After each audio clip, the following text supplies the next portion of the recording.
Hard to know how to react to that. Whether to be sad or mad. I think when we think of North Korea, you know, a lot of times we're focused on the security issues, the military threat. I think since the UN Commission of Inquiry report, a lot more people have become aware of the human rights issues and the human rights situation there. But I think we tend to think of the gulags, sort of the crimes against humanity, the things usually taking place in the camps. But I think as we've seen here in the movie, just the oppression of an entire nation. The life that people have, just the average citizenry in North Korea. And clearly this was during the mid to late 90s, the Great Famine. People debate how the agricultural situation is now, but I venture to say things are not much better for the people of North Korea. You know, and it's all the result of the policies of the North Korean government. And I think, you know, as you see the movie, you think, well, it's like watching the Middle Ages, and that how terrible it was that people lived like that in the Middle Ages, and then you realize it's today, and it's still going on, and it's not fictional. So I think really just two phrases, I think, really encapsulated it for me, is just one meal. And that, I think, is really what an entire nation would be crying out for, is just one meal. And the other is, you have never helped us. And looking at Kim Il-sung and Kim Jong-il and now Kim Jong-un, is you have never helped us. They've only hurt them. So with that, why don't I turn it over to Director Kim, and Henry will translate. And really, just to start with a question is how do people endure when they face a situation like that? Is some try to escape, and yet others are left behind. But please, sir, your thoughts on the movie and your message. 감독님께서 이제 이 영화를 통해서 전달하고 싶은 메시지, 그리고 큰 감독님께서 물어보신 질문, 그 열악한 상황에 이제 주민들은 어떤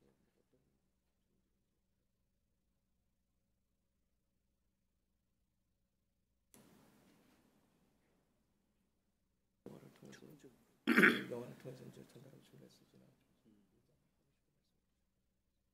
일단 뭐 이렇게 영화를 봐주시러 와주셔서 진짜 감사드리고요. 제가 영화를 통해서 하고 싶었던 말은 이제, 그러니까 보여주고 싶었던 것은 어떤 북한의 실상입니다. 그러니까 뭐 100마디 말하는 것보다 일단 다 보셨으니까 저것은 제가 직접 제 눈으로 봤던 실화에 기초해서 만든 작품이고요. 두 번째로 말하고 싶은 것은 기억입니다.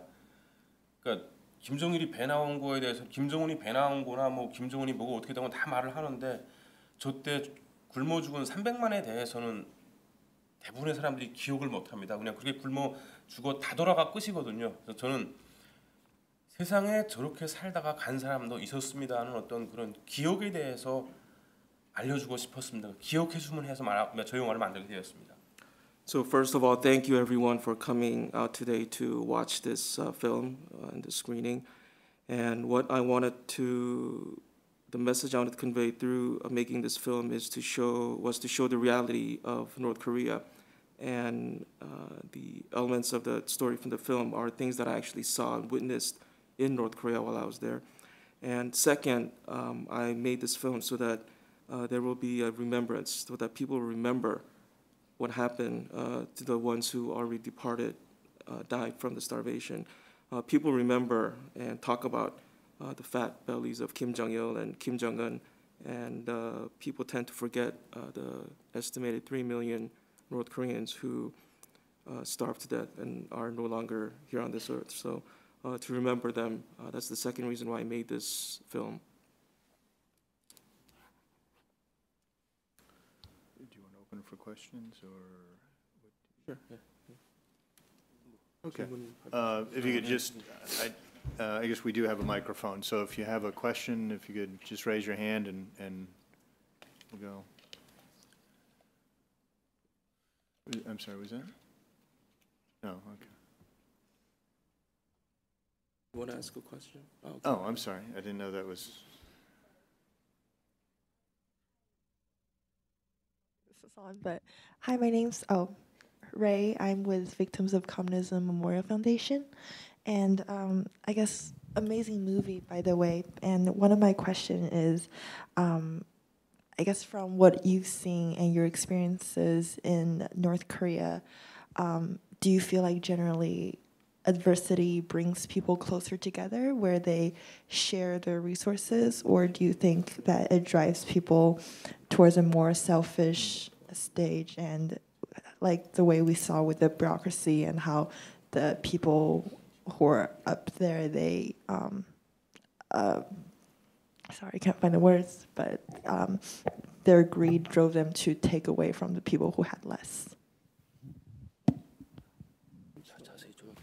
그러니까 그 질문은 이제 이분은 그 공산주의 희생자 기념제에서 오신 분인데 이제 이런 북한에서 어려운 상황이 있을 때 그 사람들이 이제 서로 돕거나 이제 서로 이제 그 챙겨주고 그런 일이 있었는지 아니면은 이제 북한에 계셨을 때 이게 상황이 어렵고 힘들어질 때 이제 그냥 본인만 챙기고 이제 다른 사람 상관한 그런 어떤 그 상황을 겪으시는지. 그러니까 처음에는 서로 이제 사람들이 서로 챙겨줬습니다. 그러니까 뭐 아프다 그러면은 병문안도 가고 또 이제 뭐 누가 굶고 있다고 하게 되면 서로 뭐 조금씩 나눠서 챙겨줬는데 이게 한 달, 두 달 지나가고 1년이 지나가고 2년이 지나가면은 그 다음부터는 내 생명 자체가 위협을 받게 되니까 그 다음부터는 자기 스스로 챙기기도 힘들기 때문에 대부분의 사람들이 솔직히 말하면은 그때 당시 상황을 그냥 제가 표현을 한다면 다 짐승 같았습니다.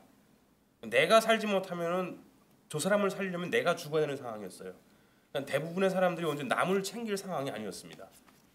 So to answer your question, at first when the things became very difficult, people did care for one another. For example, if somebody got sick, they would care for them. If somebody started getting hungry, running out of food, neighbors would help one another, and people would help one another. But when that period of difficulty turned from 1 month to 2 months long, or 1 year and 2 years, and as it went on, people began to not care for others. They began to just think about themselves, because honestly speaking, the best way to describe the situation when it was the most difficult in North Korea would be that people were basically like animals, because you realize that if you cared for the other person, you yourself would end up dying. So that's how the situation ended up.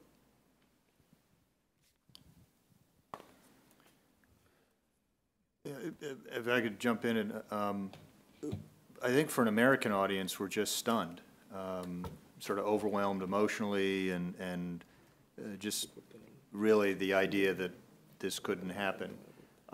What has the reaction been of South Korean audiences, who perhaps have a better sense of what's happened in the North, as well as the sense that that it's not another country, it's the northern part of their own country, their kin, their own people.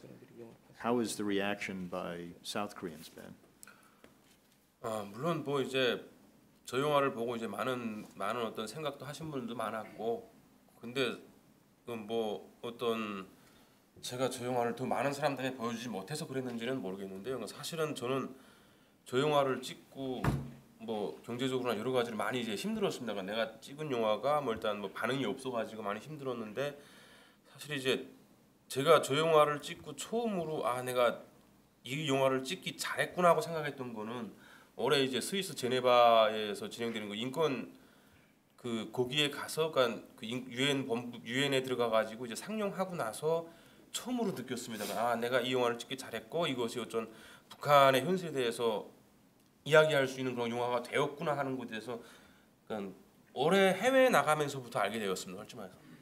And so when the movie screened in South Korea, the very few people that did see it, they had many thoughts about it. But generally speaking, there wasn't much of a response or reaction from the South Korean people. And in the process of making this film, I went through a lot of personal, financial, and a lot of difficult turmoil in bringing this to the screen.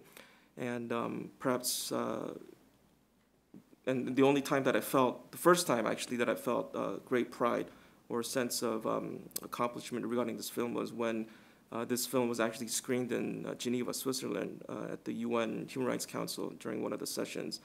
There was a special screening, and the response from the people who gathered, the journalists, the diplomats, and the people that saw this film, that was the first time actually, not in South Korea, but in actually Geneva, when I felt a sense of accomplishment and pride regarding this film, that I actually did a good job in making this film.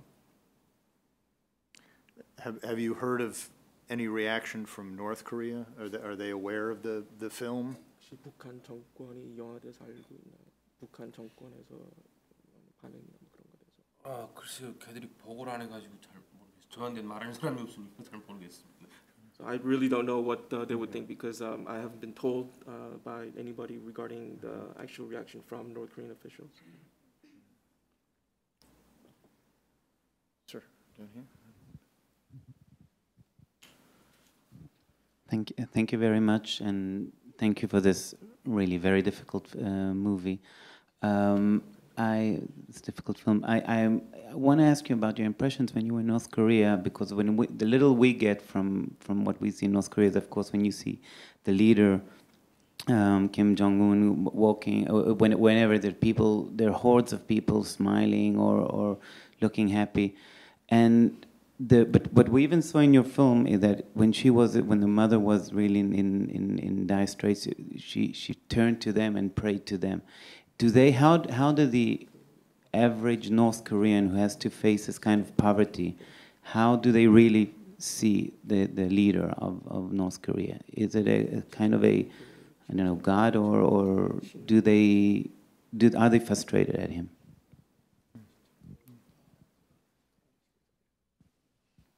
Are you so? I guess the specific question is like back then when the difficulty happened, or even currently. How did the average North Koreans see the, I mean, they're living in such poverty, in such hardship? 일반 북한 주민들이 그 지도자들 어떻게? And maybe you could divide it into back then and then from his discussions with other defectors, if he has any sense of what people may think today. 제가 있을 때 김일성이 죽었습니다. 근데 저는 김일성이 죽었다고 해서 놀랐던 것보다는 김일성이 죽을 수 있다는 것이 더 놀라웠습니다. So, from my point of view, I was still in North Korea when Kim Il-sung died, and I was not surprised about the fact that that he had passed away, but I was more surprised that he did die. That the fact that he passed away, the fact that he died was what I was more surprised about when that actually happened.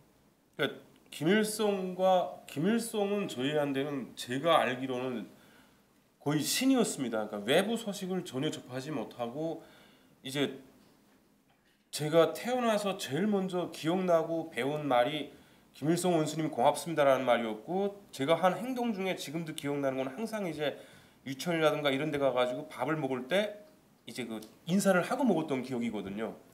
So for us, when we were growing up, Kim Il-sung to us was like a god. He was God to us, and I remember because there was no outside information that was available back then. And first thing I remember growing up was saying thank you, dear Kim Il-sung, dear leader Kim Il-sung, before we ate. And this is when we were in kindergarten or elementary school. Before we eat, we'd always give thanks to Kim Il-sung. 김일성이 죽고 나서 이제 김정일 때까지도 그 사람도 저희에게는 거의 신적인 존재였습니다. And also after Kim Il-sung died and Kim Jong-il came to power, he too was almost a godlike figure to us.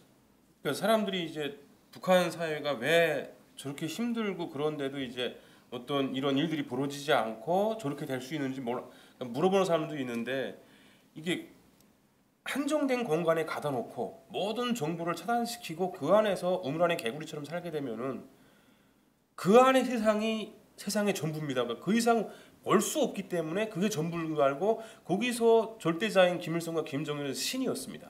And so people ask, how can such thing like this happen in North Korea? But when you consider the fact that North Korea was and still is a place where it's just one place that's closed off from the rest of the world, like just a bunch of frogs in a small pond. Whatever happens there, people have no awareness of what the outside world is like, and therefore the people continue to believe in the leader Kim Il-sung and Kim Jong-il like they are like godlike figures. 그리고 그것이 어쩌면 북한 정권을 그 김일성, 김정일에 대한 신격화가 북한 정권을 유지시켜온 하나의 축이라고 말할 수 있습니다. And so perhaps I can say that that's one of the reasons why the regime or the whole system in North Korea was able to deify and treat or have the people believe in Kim Il-sung and Kim Jong-il as a godlike figure. 그러니까 이제 그런데 요즘 들어서는 이제 그게 많이 김정은에 들어와 가지고는 그 신격화가 이제 거의 뭐 절대적으로 무너졌다고 볼 수 있는 게요. 그러니까 뭐 예를 들어 본다면은 최근에 이제 제가 어떤 곳에 가가지고 이제 북한에서 금방 건너온 친구들을 만났는데 그 친구들이 이렇게 막 김정은이 욕을 막 해요. 근데 저는 한국에 들어와 가지고도 몇 달 동안은 함부로 이렇게 이름만 부르질 못했습니다. 그게 그러니까 늘 배겨오던 습관 때문에. 근데 요즘 들어오는 친구들은 김정은에 대해서는 거의 뭐 신격화는 고사하고 리더도 보지 않는 상황인 것 같았습니다.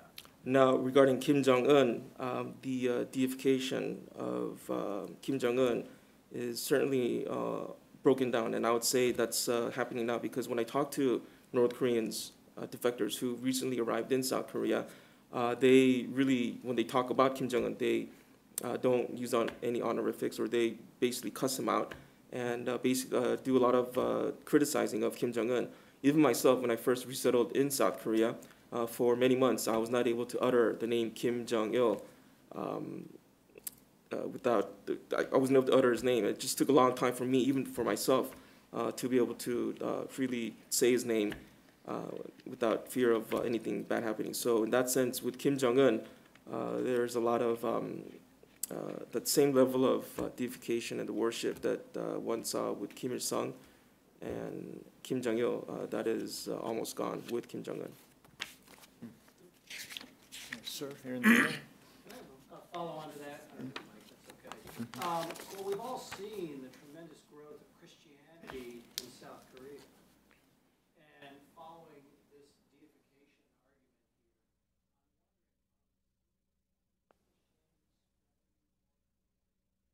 is that contributing to the lack of reverence that defectors are now expressing for the leader? 대한민국의 이제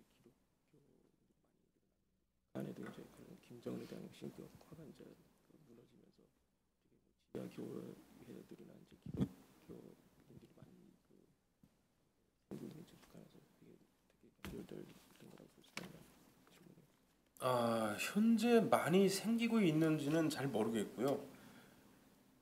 일단은 북한에서 어떤 종교를 믿게 되면은 무조건 처형입니다. 그거는 이제 지금 우리가 뭐 TV라든가 이런 데서 뭐 무슨 봉수교회 이런 거 나오는 거는 그거는 이제 시호하는 거고요. 실제로 내가 하나님을 믿는다고 하게 되면 그건 잡히면 처형입니다. 그러니까 이제 제가 대학 다닐 때 제가 북한에서 대학을 다닐 때 이제 대학에 있던 그 선배 하나가 있었는데 그 사람이 여자친구를 사귀었는데 그 여자친구 부모님이 이제 약간 과거서부터 크리스찬이었던 거예요. 그래서 몰래 믿고 있었고 우리 딸하고 결혼하려면은 기독교를 믿어라, 그 크리스찬이 되라 해갖고 이 남자가 딸을 사랑하니까 그 크리스찬이 됐는데 그것이 이제 이 사람이 실수로 발설을 하는 바람에 그 사람 포함해가지고 모든 사람들이 다 없어졌습니다. 그만큼 왜 그러면 그게 절대적일 수밖에 없는 게 북한 사회는 1인 신격체입니다. 김일성, 김정일, 현재 김정은에 이르기까지 그 사람들이 신이 돼야지 또 다른 신이 있으면은 한 나라에 두 개의 신이 양립을 하게 되면 둘이가 싸우든가 아니면 누가 하나 이긴다는 뜻인데 그렇게 될 수가 없는 사회로 만든 게 현 북한 사회입니다. 그러니까 비밀리에 조직되는 것들은 제가 볼 수가 없으니까 모르겠고요. 그러니까 상식적으로 생각했을 때 북한 사회에서 종교를 믿는다는 거는 김일성이 아닌 다른 어떤 김정은이나 김일성 일가가 아닌 다른 종교를 믿는다는 거는 죽기를 각오해야 되는 일입니다. So I don't know currently if there is a spread of or rising number of Christians, underground Christians in North Korea right now. But in North Korea, belief in religion, any religion, is against the law, and it's, people who are found to be believing in other god than the leaders would face execution. So the fake churches that you see on TV, like Pongsu Church in Pyongyang, those are all for propaganda purposes. And when I was in college, this is in North Korea, I had a friend whose fiance or girlfriend's parents were secret Christian believers, and it came to a point where the future in-laws told my friend, their future son-in-law, if you want to marry our daughter, you need to become a Christian. And my friend ended up reporting this to the authorities. And to make a long story short, the whole family, my friend, along with obviously his girlfriend and his parents, they were all rounded up and sent away. So in North Korea, Kim Il-sung, Kim Jong-un, and now Kim Jong-un, they can be the only god in the country. If you have another god competing for loyalty, that's not something the regime can stand for. So perhaps, obviously, I could not see the secret Christians or the underground church growing or doing their activities in North Korea. But so that's the answer to my question. So, ma'am? How old were you, or in what year did you leave escape from North Korea? And when you arrived in South Korea and saw the difference in a land of plenty, and then you come to eventually to the United States, I mean, did you think it was real, or that you were just being shown this area of a grocery store or something to make you think that it is so much better and it can't possibly be real? I just want to see how you were able to wrap your mind around. I can't wrap my mind around that direction, and I didn't know how you could wrap your head around the other opposite side, the free world. 처음이 뭐라고요? 그러니까 언제 그 북한을 떠나셨고, 언제 그 남한에 정착하셨고, 남한에 정착하시면서 이제 대한민국 사회를 보셨을 때 그걸 어떻게 이제 받아들이고 감당하셨는지 그런 발전된 모습을 봤을 때. 제가 북한을 떠난 거는 1999년에 탈북을 했고요. 그리고 한국에 도착한 거는 2001년에 한국에 도착했습니다. 한국에 입국했고, 잘 살다가 못 살아지면 힘들지 모르겠는데 잘 사는 나라 오니까 다 좋더라고요. 그리고 뭐 그렇게 저는 부담스러운 게, 저 같은 경우에는 이제 와서 바로 이제 그 다음, 그러니까 제가 9월 달인가 사회를 그러니까 한국 사회로 나왔는데 이제 그 다음에 2월에 바로 대학을 들어가 가지고요. 그렇게 저는 힘든지는 모르고 이 공부를 했고, 그리고 특히 이제 그 가장 중요한 게 뭐냐면은 한국은 자유라는 게 있잖아요. 그러니까 미국도 마찬가지지만은 내가 가고 싶은데 갈 수 있고, 뭐 내가 뭐든지 내가 할 수 싶은 거를 이제 법과 저촉되지만 하지만 할 수가 있으니까, 그런 면에서 저는 이렇게 뭐 힘들다거나 그러지는 않았습니다. 그리고 또 이제 내가 하루만 일을 해도 어쨌든 한 달 먹을 식량은 구할 수 있으니까요. 굶어 죽을 걱정은 없었고요.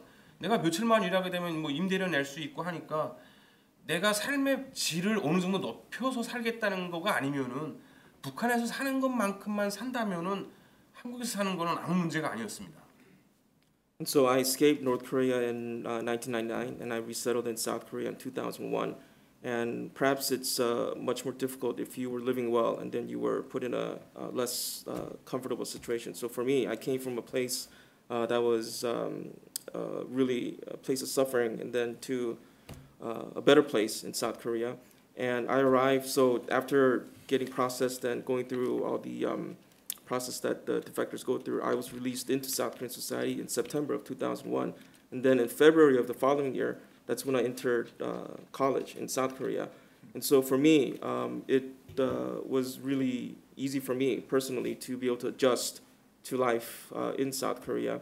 And in South Korea as well as the U.S., we have freedom. So as long as you are abiding within the law, you can live in freedom and do whatever you would want to do. And in South Korea, if you work for a month, you could earn enough for the amount of time you work. So in answer to your question, for me, it wasn't that much difficult for me to go from North Korea and to start my life readjusting in South Korea.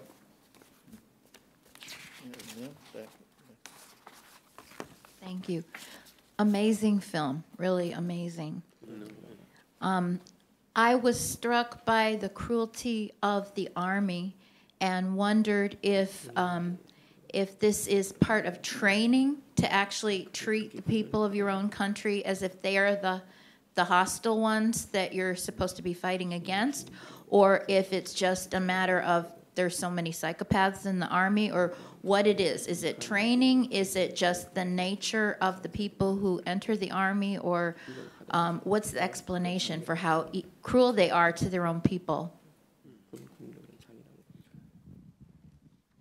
군인들만 잔인한 게 아니고 이제 사회가 저렇게 변해가면서 그러니까 어떤 권력적인 힘이나 어떤 육체적인 힘을 가진 자들은 다 잔인해지기 시작했습니다. 그러니까 그 힘을 이용해서 무엇을 빼앗을 수 있고 무엇을 쟁취할 수 있기 때문에 힘이 가능했고, 특히 군인들 같은 경우에는 훈련도 사람을 죽이는 훈련 받은 사람들이기 때문에 그 사람들도 마찬가지로 굶었어요, 저 때는. 그러니까 군인들 중에서도 호약자가 너무 나와가지고 한 개 중대가 60명 정도 되는 포부대에서 제가 갔을 때 실제 남아있는 병사는 30명도 안 됐습니다. 그만큼 군인들도 호약 걸려가지고 다 죽어가고 있는 상황이었고, 그러니까 그 사람들이 할 수 있는 것은 기회만 된다면은 빼앗아서라도 내가 살아가야 되는 그런 상황이었습니다. 그들이 뭐 특별히 사이코패스라서 그러는 것도 아니고, 특별히 그들이 뭐 사악하고 뭐 그런 거에서 그러는 게 아니고, 그들 역시 생존하기 위해서는 그럴 수밖에 없게 된 상황이 된 겁니다, 그냥. And so not only the soldiers, but when the situation became very difficult in North Korea, people in power, people who were at an advantage over other people, they did whatever it took to use every opportunity to steal, take by force, so that they themselves would survive. So in the case of the soldiers, I mean, even soldiers starve to death in certain parts of the military during the most difficult time. I remember visiting one army unit, and usually this unit would have about 60 soldiers, but about half of them had died from starvation. So even the soldiers, not because they were in particular psychopathic or anything like that, but and yes, they were trained to kill, and they were trained to be vicious when they were fighting, but they themselves, if they did not steal or take by force at every opportunity, they themselves would starve as well. What do we'll do the two over there, Miss, and then the gentleman behind you. Thank you. This is more directed towards a film. I just have a question about the chicken soup making scene. If that was put in as a metaphor for something else, for example, the neatly pressed blue shirt, the red scarf, the communist pin, is it to contrast the sad fate that the mother and the son faced at the end? 저 시나리오는 사실은 이제 제가 저 시나리오를 처음으로 쓴 게 한 7년 전쯤에 이제 저게 그 마지막 장면만 가지고 만든 착각이라는 단편 영화로 제가 처음으로 저 시나리오를 썼고요. 저걸 장편으로 만들려고 고민하다가 이제 그 고민하면서 한 7년 정도가 흘렀습니다. 그리고 저도 그동안에 이제 뭐 다른 영화들을 스태프들 생활도 했고요. 그러다가 이제 뭔가 계속 아쉬워서 못 쓰다가, 그래서 이제 어느 날 갑자기 내가 쓴 게 저 장면이고, 그 쓴 이유는 저 속에 나오는 그들한테 주는 제 선물입니다. 그냥 영화 속에 등장하는 그 주인공들의 그 사람들에게 주는 제 선물이고, 그냥 그렇게 해서라도 뭔가 그들에게 어떤 좀 희망 같은 거, 그런 걸 좀 주고 싶었습니다. 그러니까 꿈속에서라도 그게 주고 싶어가지고 사실은 이제 제가 그들에게 제가 놓은 그 어떤 선물이라고 생각합니다, 저는.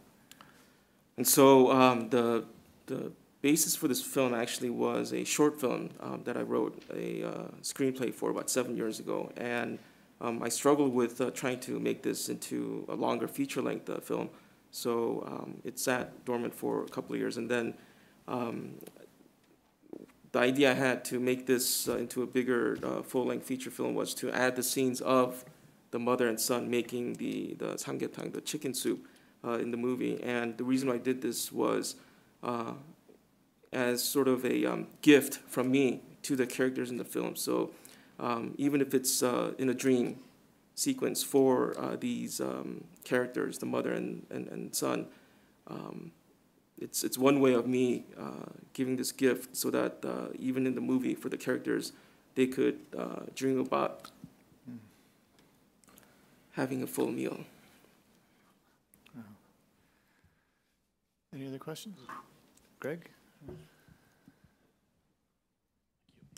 So basically what we see is a mother and son who have absolutely no family support. South Korea is all about the larger family, the extended family.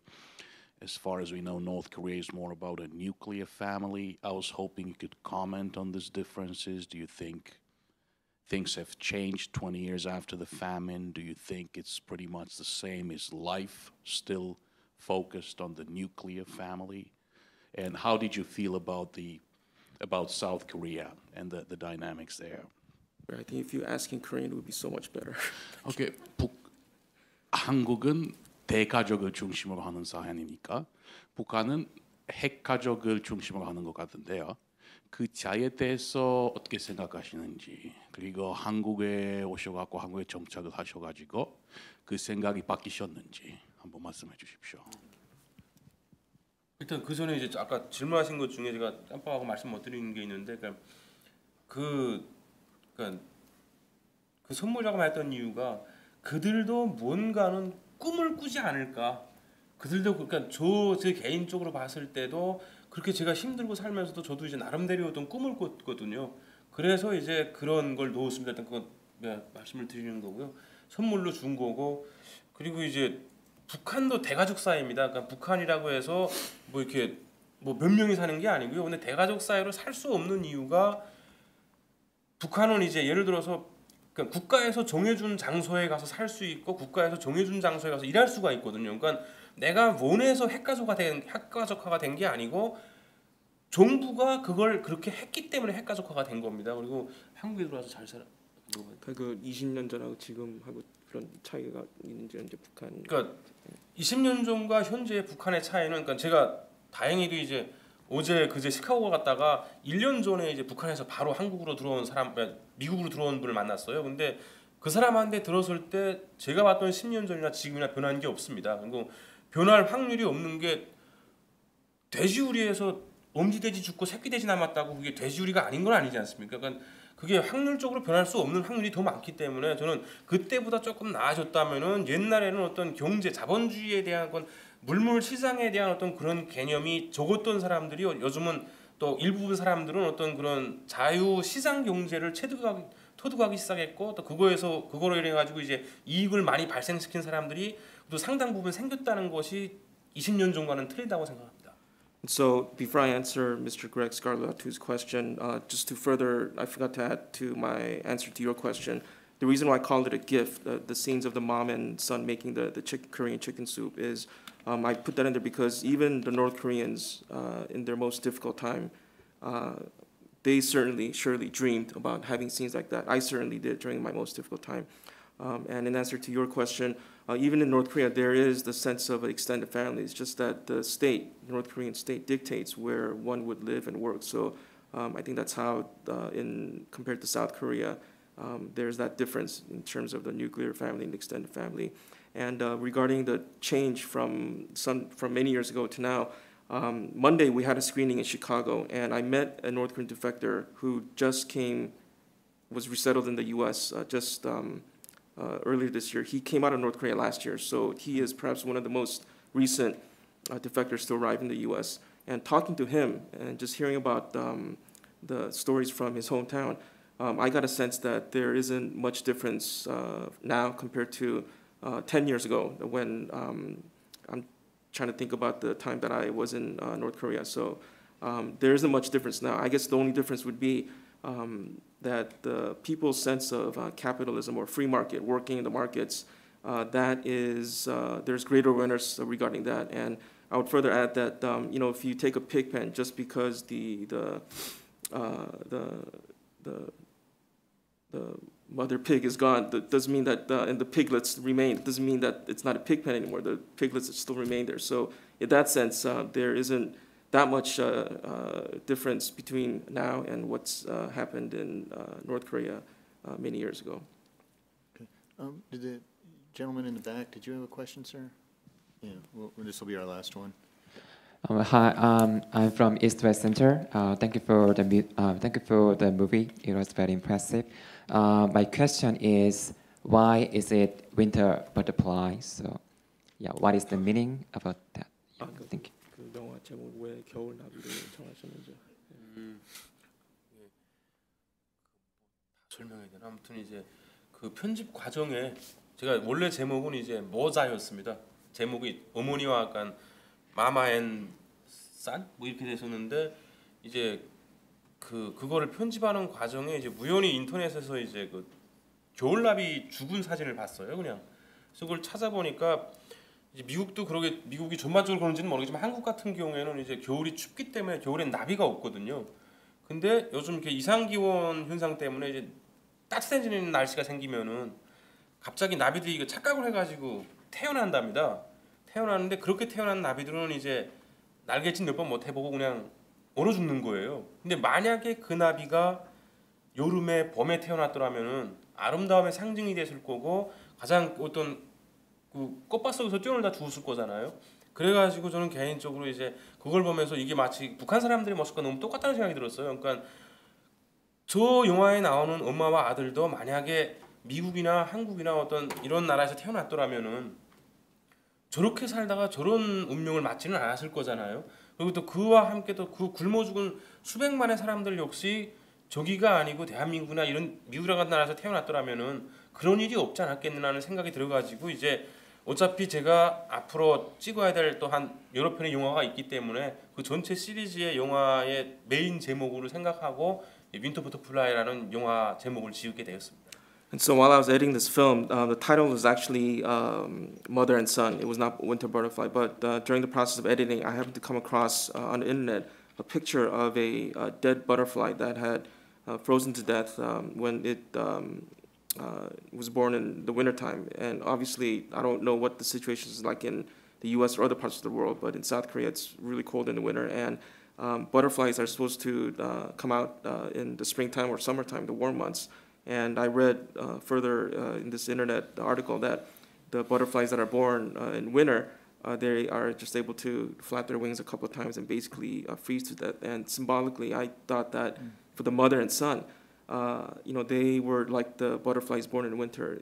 Had they been born in South Korea or the U.S., they would not have met the tragic end as depicted in the film. And not just the characters on the film, but for the millions of North Koreans who starved to death during the famine, if they were born in South Korea or the U.S. or other parts of the world, they would not have met that sort of suffering in North Korea. So that's why I called it Winter Butterfly. And I have other films that I'm still working on that will run sort of on a similar theme. And so I will use the title Winter Butterfly in a series of films that I'm still working on. So.